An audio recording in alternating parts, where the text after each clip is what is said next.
Albert අයින්ස්ටයින්ට ඊශ්‍රායලයේ ජනාධිපති වෙන්න පුළුවන්කම තිබුණා. ඒ කතාව අපි දැන් බලමු. ඉතින් ඉරාන ඇමරිකා සහ ඊශ්‍රායල් යුද්ධේ තදටම යන මේ කාලේ අපිට ඊශ්‍රායලයේ ජනාධිපතිකම අයින්ස්ටයින්ට දුන්න කතාව මේ වෙලාවේ මතක් කරමු. 1952 දී ඊශ්‍රායලයේ පළවෙනි ජනාධිපති මැරෙනවා. එතකොට අයින්ස්ටයින්ට ලියුමක් යවනවා තානාපති හරහා ඒ වෙලාවේ ඒගොල්ලන්ගේ පළවෙනි අගමැති වෙච්ච ඩේවිඩ් බෙන් ගියුරියන් ඇවිල්ලා මේ රටේ ජනාධිපතිකම බාර ගන්න කියලා. හැබැයි අගමැති තමයි ඉතින් ඒගොල්ලන්ගේ ප්‍රධාන පාලකයා. ජනාධිපතිකම කියන්නේ ටිකක් ඉතින් නාම මාත්‍රික දූරයක්. ඒ නිසා අයින්ස්ටයින්ට ඇවිල්ලා ඒක එච්චර අමාරුවක් නැතුව සමහරවිට කරන්නත් පුළුවන්කමක් තියෙන්න ඇති. හැබැයි ඉතින් අයින්ස්ටයින් කිව්වා මම දන්නේ සමීකරණ ගැන, මට මිනිස්සුත් එක්ක වැඩ කරන හැටි ගැන මට ලොකු අදහසක් නැහැ. මම භෞතික ලෝකය ගැන තමයි දන්නේ. සමීකරණ සදාකාලිකයි, දේශපාලනය වර්තමානයට උරුම වූ දෙයක් වගේ අදහසක් තියෙන දෙයක් ඇය ඉදිරිපත් කරා. සහ ඉතින් ඒක කාරුණිකව එයා ප්‍රතික්ෂේප කළා.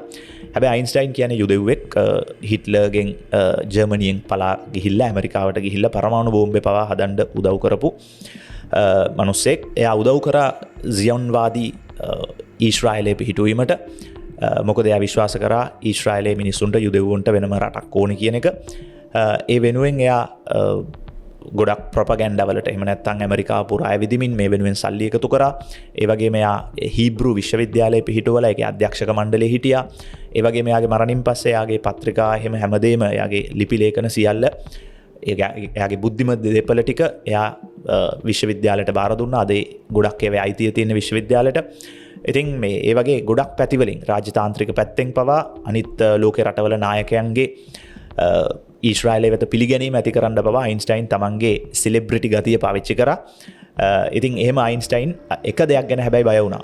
එයාගේ බය වෙච්ච දේ අද වෙද්දී ඇත්ත වෙලා තියෙනවා. ඒ තමයි අයින්ස්ටයින් හිතුවා මේ අරාබි මිනිස්සු මැද්දේ ඉඳගෙන ඊශ්‍රායලයට යුද බලකොටුවක් වගේ ජීවත් වෙන්න බෑ. එහෙම වුණොත් හැමදාම ওই වටේට යුද්ධ තියෙයි කියලා. ඉතින් අද වෙද්දී ඒක අතිශයින්ම ඇත්ත වෙලා තියෙනවා.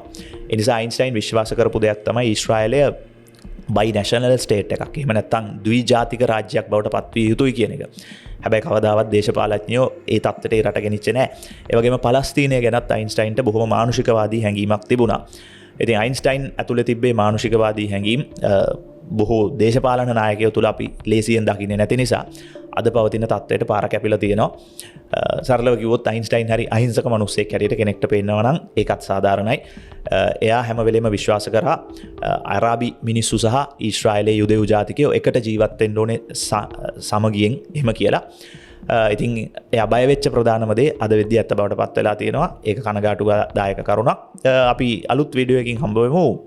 ඒකෙදී අපි කතා කරමු පරමාණු බෝම්බ හදන්න රටවල් 5කට විතරක් අවසර තියෙන්නේ ඇයි, වෙන කිසිම රටකට අවසර නැත්තේ ඇයි කියන එක.